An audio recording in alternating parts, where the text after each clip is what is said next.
Alors aujourd'hui, on va revenir sur les synchronicités.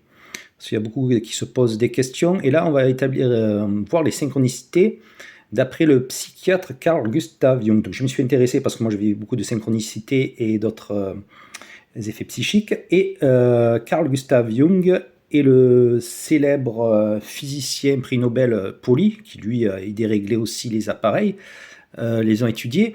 Et donc, Jung a bien expliqué en fait. La synchronicité, donc qu'est-ce que la synchronicité? C'est quand il y a une connexion entre soit deux personnes, soit quelque chose de matériel euh, qui va par-delà la causalité.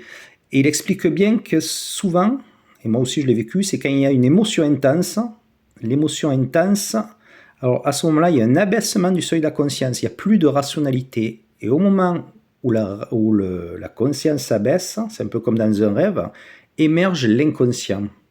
Lui, Jung parle d'inconscient collectif, et souvent il y a un lien avec des archétypes, donc des symboles de l'inconscient collectif, qui sont souvent sous-jacents.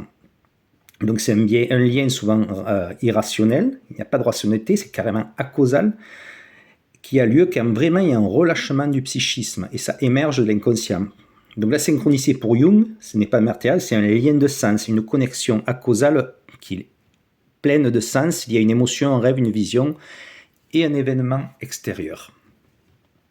Donc beaucoup de gens la vivent, et c'est vrai que quand la synchronicité a lieu, il y a souvent, et on le voit aussi, moi je le vois en psychokinèse, c'est-à-dire quand il y a des événements, j'en parle un peu plus loin, quand l'esprit peut agir aussi sur la matière, il y a souvent une émotion intense, c'est la base. La base, c'est l'émotion intense, ça peut être un moment de colère, de tristesse forte, que ce soit des deuils, en passant par des séparations, mais bon, il y a aussi d'autres moments qui sont liés aussi à la vie.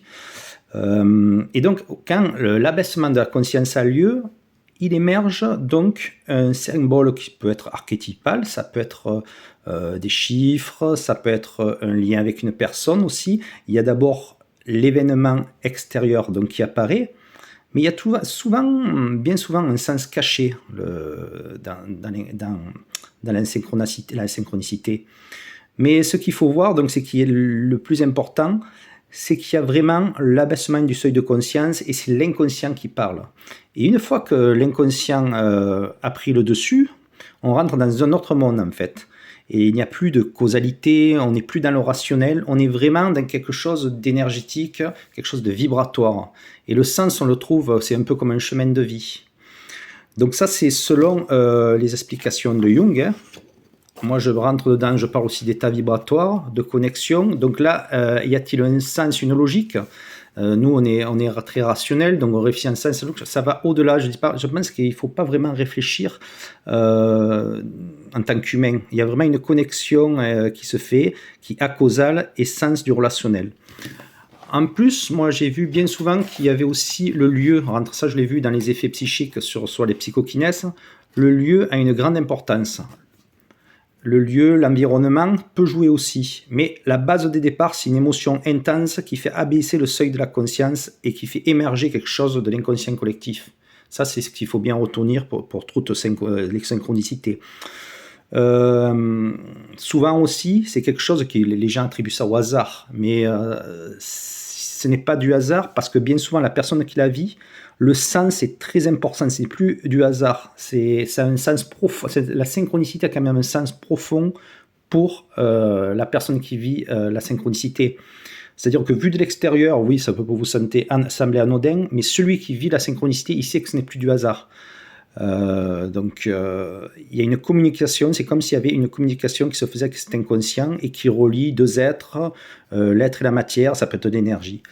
Donc voilà en gros pour les bases de la synchronicité. Ce qu'il faut retenir, c'est qu'il y a toujours le point de départ, donc il y a deux éléments, ça peut être deux personnes ou un chemin de vie, qui entrent en communication par-delà l'espace et le temps, au moment où l'émotion parle dessus, où l'émotion intense abaisse ce seuil de conscience, c'est ça la base. Et c'est là qu'il y a un lien qui se fait, qui s'établit.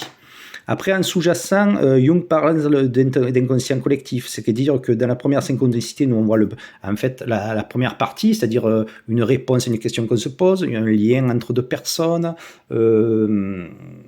voilà, on voit d'abord le premier élément, mais bien souvent, il y a quand même derrière cette connexion, il y a quelque chose de bien plus profond qui ramène à des archétypes et à un symbole caché, en fait. Donc voilà, les amis, on reviendra un peu plus là-dessus, mais c'était pour revenir sur les bases de la synchronicité.